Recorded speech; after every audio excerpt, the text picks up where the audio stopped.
আল্লাহর দ্বীন প্রতিষ্ঠা করার জন্য আমরা ঐক্যবদ্ধ হয়ে ইনশাআল্লাহ বাংলাদেশে একটা দুর্গ সৃষ্টি করব, দুর্গ প্রতিষ্ঠা করব, যেন কোনো পরাশক্তি রাষ্ট্র, কোনো পরাশক্তি আমাদের বাংলাদেশের দিকে চোখ রাঙাতে না পারে। আমরা দেখিয়ে দিব আল্লাহর দ্বীন, আল্লাহর তৌহিদ প্রতিষ্ঠিত হলে নারীদের মর্যাদা কিভাবে প্রতিষ্ঠিত হয়। আমরা দেখিয়ে দিব আল্লাহর তৌহিদ প্রতিষ্ঠিত হলে নারীরা কিভাবে সম্মানিত হন। আমরা প্রমাণ করে দিব আল্লাহর দ্বীনকে আলিঙ্গন করে নিলে নারীরা কিভাবে বীরাঙ্গনা রূপে আবির্ভূত হবে শত্রুর বিরুদ্ধে ইনশাআল্লাহ। আউযু বিল্লাহি মিনাশ শাইতানির রাজিম, বিসমিল্লাহির রহমানির রহিম। হিজবুত তৌহিদ কি, উদ্দেশ্য কি, লক্ষ্য কি, হিজবুত তৌহিদ কি চায়, কর্মসূচি কি, সব কিছুই মাননীয় ইমাম আপনাদের সামনে তুলে ধরেছেন। আমি আশা করি এতটুকুন বুঝেছেন যে এখন যে জীবন বিধান দিয়ে আমরা আমাদের জীবন পরিচালিত করছি সেটা আল্লাহর বিধান নয়, আল্লাহ যে রসুলকে যে বিধান দিয়েছিলেন সেটা নয়। আশা করি আমার বোনেরা এতটুকুন বুঝতে পেরেছেন যে আল্লাহ যখন খলিফা সৃষ্টি করার সিদ্ধান্ত নিয়েছেন সেখানে পুরুষের পরে তিনি নারীকেও সৃষ্টি করেছেন, অর্থাৎ নারীরাও আল্লাহর খলিফা। আশা করি আমার বোনেরা এতটুকুন উপলব্ধি করতে পেরেছেন যে কালেমার উপর ঈমান শুধু পুরুষরা নয়, নারীরাও আনবে, এবং সেই কালেমা প্রতিষ্ঠা করার যে হুকুম আল্লাহ দিয়েছেন মুমিনের সংজ্ঞার মধ্যে, সেই সংগ্রাম, সেই জেহাদ, সেই আত্মত্যাগ শুধু পুরুষরা নয়, নারীদের জন্য আল্লাহ বাধ্যতামূলক করে দিয়েছেন। কিন্তু হায়রে পরিহাস, আমাদেরকে তো এই সত্যগুলো বলা হয় না এতদিন, আমরা তো জানিই নাই। আমাদেরকে শুধু শিক্ষা দিয়েছে আমাদের জীবন কিভাবে ধারণ করব, সংসার কিভাবে পালন করব, স্বামীর প্রতি কর্তব্য কি। আমাদেরকে কখনো বলা হয় নাই যে জান্নাতের চাবি হচ্ছে তৌহিদ। আমাদের বোনদেরকে, সরল মনা বোনরা এটাই শিখেছে যে স্বামীর পায়ের নিচেই হচ্ছে বেহেশত। সেটাকে ধারণ করে, সেটাকে বিশ্বাস করে সেই স্বামী যদি অত্যাচারীও হয়ে থাকে সেই স্বামীর সংসার তারা করে গেছেন। সেই স্বামী যদি নির্যাতন করে থাকে তারপরেও সেই শ্বশুরবাড়িরই তারা সেবা করে তাদের জীবন পাড়ি দিয়েছেন। কিন্তু স্বামীর সেবা করবেন না সেটা নয়, অবশ্যই করবেন, এটা আপনার ধর্ম। আল্লাহ আপনাকে নারী হিসাবে যখন সৃষ্টি করেছেন তখন আপনার উপর একটা বাড়তি দায়িত্ব দিয়েছেন, তার দিন প্রতিষ্ঠা করার সংগ্রাম করবেন, তার সাথে আপনি সংসারের ধর্ম পালন করবেন, স্বামীর সেবা, শ্বশুর শাশুড়ির খেয়াল, বাচ্চাদেরকে ধারণ করা, বাচ্চাদেরকে পৃথিবীতে এনে তাকে সঠিক আদর্শ দিয়ে, শিক্ষা দিয়ে একজন মমিন মমিনা হিসেবে গড়ে তোলা, তার শরীর স্বাস্থ্য সব কিছু দেখবেন। কিন্তু শুধু সংসার নিয়ে পড়ে থেকে আল্লাহ প্রদত্ত সেই দায়িত্ব ভুলে যাওয়া, এটা তো আমাদের কথা ছিল না। এই জন্য তো আমরা পৃথিবীতে আসি নাই।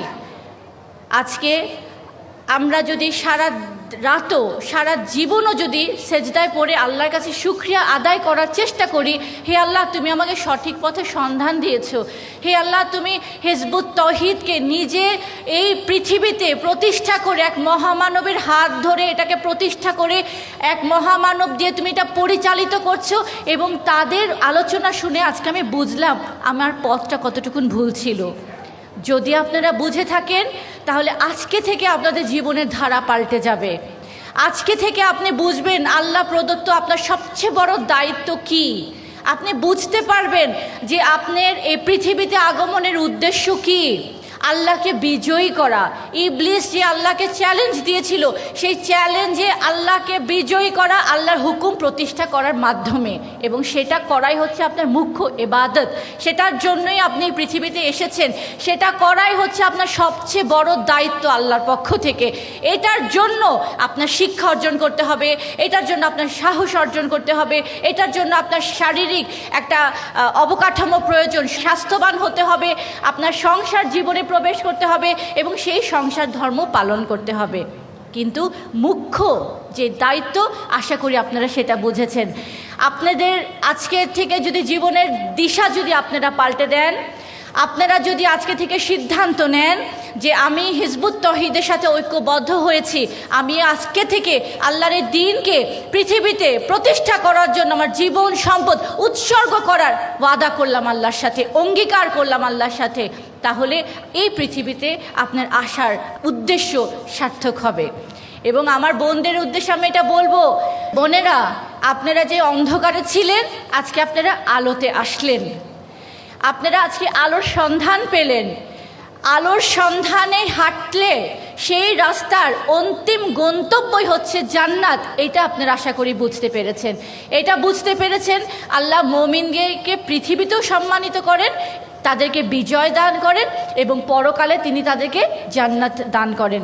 এবং এই জান্নাত দেওয়ার ব্যাপারে, পুরস্কার দেওয়ার ব্যাপারে নারী পুরুষের মধ্যে আল্লাহ কোনো বৈষম্য করেন নাই। পুরুষরা যেইভাবে আল্লাহর কাছ থেকে পুরস্কার পাবে, নারীরাও পাবে যদি সে আল্লাহর রাস্তায় ভূমিকা রাখে। কিন্তু হতবাক হওয়ার কথা, দুঃখের কথা, এগুলো তো আপনারা জানতেন না, এগুলো তো আপনাদেরকে বলা হয় নাই। আপনারা কখনো শুনেছেন কিনা আমি জানি না যে রাসূল পাক সাল্লাল্লাহু আলাইহি সাল্লামের সময় প্রতিটা অঙ্গনে নারীদের পদচারণা ছিল। প্রত্যেকটা ক্ষেত্রে আল্লাহর রহমে নারীরা ভূমিকা রেখেছেন, বীরাঙ্গনার ভূমিকা রেখেছেন। এতটুকুন জানেন কিনা আমি জানি না যে আল্লাহ রসুল শুধু তার উপর যারা ঈমান এনেছে শুধু তাদের স্ত্রীকে ঘর থেকে বের করে নিয়ে অন্যায়ের বিরুদ্ধে সংগ্রাম করেছেন তা নয়, রাসূলুল্লাহর স্বয়ং স্ত্রীরাও আল্লাহ রসুলের সাথে সর্ব অঙ্গনে ভূমিকা রেখেছেন। আপনারা জানেন কিনা আমি জানি না যে রাসূল পাক সাল্লাল্লাহু আলাইহি সাল্লামের যখন তিনি যুদ্ধে যেতেন, নারীরা কিভাবে হাতে তলোয়ার নিয়ে তারা যুদ্ধ পর্যন্ত করেছে। কেন? আল্লাহকে বিজয়ী করার জন্য। তাহলে এত অজানা সত্য আজকে আপনাদের সামনে উদ্ভাসিত হলো, এই সত্যগুলো আজকে আপনাদের সামনে উন্মোচিত হলো, আপনাদের সামনে আপনাদের লক্ষ্য কি বুঝিয়ে দেওয়া হলো। আজকে আপনাদের পথ কিভাবে চলবেন, কোন পথে চলবেন সেটা আপনাদেরকে জানিয়ে দেওয়া হলো। যখন আপনি এই রাস্তায় হাঁটা শুরু করবেন, মনে রাখবেন বাধা আপনার আসবেই। সেটা আপনার পরিবার থেকে হতে পারে, সেটা আপনার সমাজ থেকে হতে পারে। আমাদের এই সমাজে যারা নিজেদেরকে ধর্মগুরু বলে দাবি করেন, যারা ওয়াজ মাহফিলে বয়ান করে তার বিনিময়ে টাকা নেন, তারা সবচেয়ে বড় বাধা হয়ে আপনার রাস্তায় দাঁড়াবে। তারা প্রথমেই আপনাকে বলবে যে হিজবুত তহিদ আপনাকে বেহায়া বানিয়ে দিচ্ছে, হিজবুত তহিদ আপনাকে বেপরোয়া বানিয়ে দিচ্ছে, হিজবুত তহিদ আপনাকে সংসার থেকে বের করে নিয়ে যাচ্ছে। কিন্তু প্রকৃত সত্য তো তাই নয়। আজকে এই ধর্ম প্রচারের কারণে যে ধর্ম আল্লাহ রসুল এনেছিলেন সেটাকে ত্যাগ করে আমরা যখন সম্পূর্ণ বিপরীত মুখে হাঁটছি এবং যে ধর্মটাকে পালন করছি, বুকে ধারণ করছি সম্মানের সাথে, আমরা সেই ধর্ম পালন করে আমাদের সমাজে তো আমরা কোনো শান্তি প্রতিষ্ঠা করতে পারছি না। আমাদের তো ফ্যামিলিতে কোনো নিরাপত্তা নাই, বাবার কাছে মেয়ে নিরাপদ না, ভাইয়ের কাছে বোন নিরাপদ না, মায়ের কাছে সন্তান নিরাপদ না।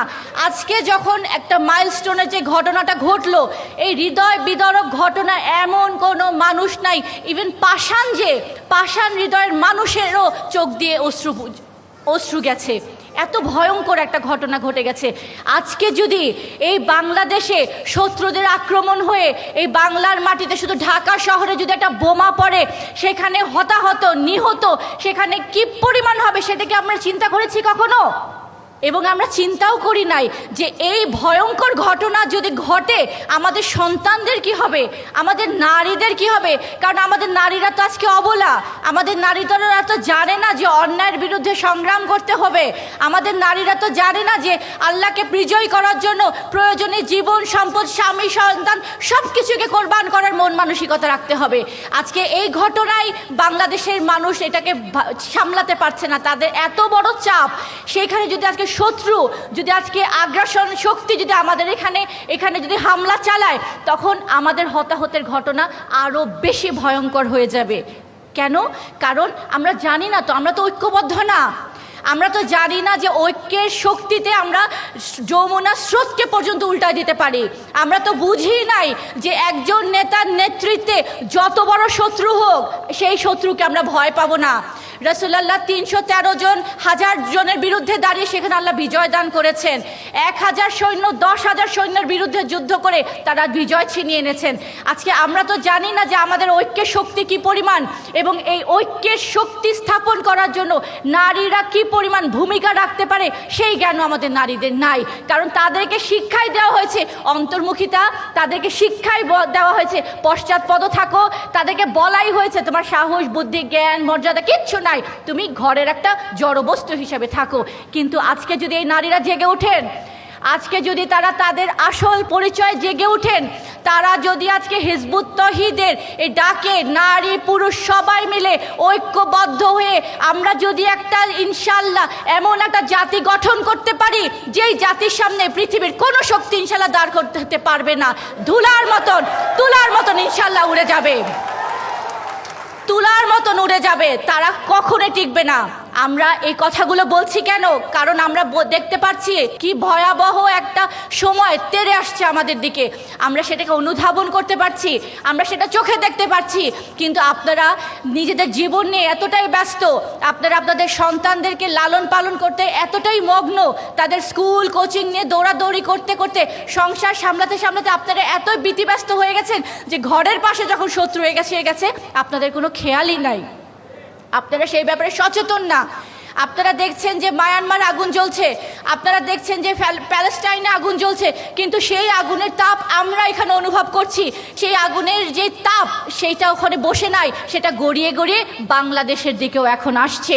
এবং এই বাংলাদেশে এত ঘনবসতি একটা দেশ, এইখানে যদি সেরকম একটা মিসাইল পড়ে মুহূর্তের মধ্যে পুরো বাংলাদেশ পাউডার হয়ে যাবে, পাউডার।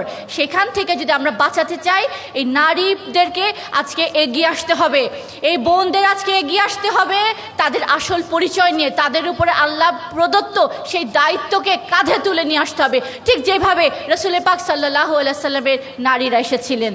এবং তারা কোনো চোখ রাঙানিকে পরোয়া করেন নাই, তারা কোনো বাধাকে, কোনো পায়ের কোনো শিকল তারা বেঁধে বাসায় বসে থাকেন নাই, যেটাই তাদের পায়ে বেরি হয়ে গেছে সেই বেরিকে ছিন্ন করে তারা রাসূলের ডাকে ছুটে গিয়েছিলেন অন্যায়ের বিরুদ্ধে সংগ্রাম করার জন্য।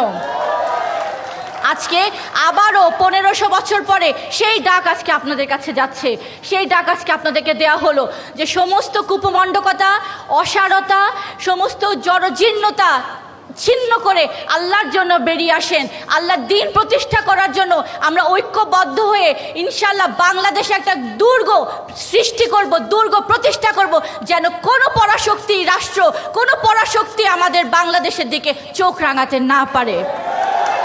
আমরা দেখিয়ে দিব আল্লাহর দ্বীন, আল্লাহর তৌহিদ প্রতিষ্ঠিত হলে নারীদের মর্যাদা কিভাবে প্রতিষ্ঠিত হয়। আমরা দেখিয়ে দিব আল্লাহর তৌহিদ প্রতিষ্ঠিত হলে নারীরা কিভাবে সম্মানিত হন। আমরা প্রমাণ করে দিব আল্লাহর দ্বীনকে আলিঙ্গন করে নিলে নারীরা কিভাবে বীরাঙ্গনা রূপে আবির্ভূত হবে শত্রুর বিরুদ্ধে ইনশাআল্লাহ। কাজেই সময় এসেছে এখন আল্লাহর তৌহিদকে প্রতিষ্ঠা করার মাধ্যমে আমার বেঁচে থাকা, আমার সন্তানের ভবিষ্যৎ নিশ্চিত করা, আমার পরিবারকে সুরক্ষিত রাখা, আমার সমাজকে একটা নিরাপদ সমাজে গঠন করা এবং আমার রাষ্ট্রকে সকল অপশক্তি থেকে হেফাজত করার সময় এসেছে। এই সময়ে আপনারা আর ঘরে বসে থাকতে পারবেন না, আপনারা এখন বেরিয়ে আসুন। আপনারা আল্লাহর জন্য, দ্বীনের জন্য, রাসূলের জন্য, ধর্মের জন্য, ইসলামের জন্য এখন আপনাদেরকে বেরিয়ে আসতে হবে। আর যদি আপনারা বেরিয়ে না আসেন তাহলে কোনো শক্তি আপনাদেরকে বাঁচাতে পারবে না, এটা ধরে রাখবেন। কখনোই আপনারা বাঁচবেন না, আপনারা পাউডার হয়ে যাবেন, আপনারা নিঃশেষ হয়ে যাবেন, আপনারা নিশ্চিহ্ন হয়ে যাবেন। বাঁচবেন একমাত্র যদি আজকে তৌহিদের উপর ঐক্যবদ্ধ হয়ে শপথ নেন, অঙ্গীকার নেন যে আমার জীবন থাকতে আমি বাংলাদেশের মাটিতে অন্য কোনো শত্রুর আগ্রাসনকে আমি এখানে টলারেট করব না। আমার জীবন থাকতে আমার এই তৌহিদকে প্রতিষ্ঠা না করার সংগ্রাম করে আমি জীবন থেকে বিদায় নিব না। আমার এই জীবনে আমার শরীরে রক্তবিন্দু, শেষ রক্তবিন্দু থাকা পর্যন্ত আমি আমার এই মাটিকে, আমার এই দেশকে হেফাজত করার জন্য সংগ্রাম চালিয়ে যাব। যদি এই শপথ নেন তো বুঝলেন আপনারা বেঁচে গেলেন। আল্লাহ যেন আপনাদেরকে এমন একটা শপথ, এমন একটা অঙ্গীকার নেওয়ার তৌফিক দান করেন, সেটাই আমার প্রার্থনা, সেটাই আমার দোয়া। সবাই ভালো থাকবেন। আল্লাহ হাফেজ। সালামু আলাইকুম।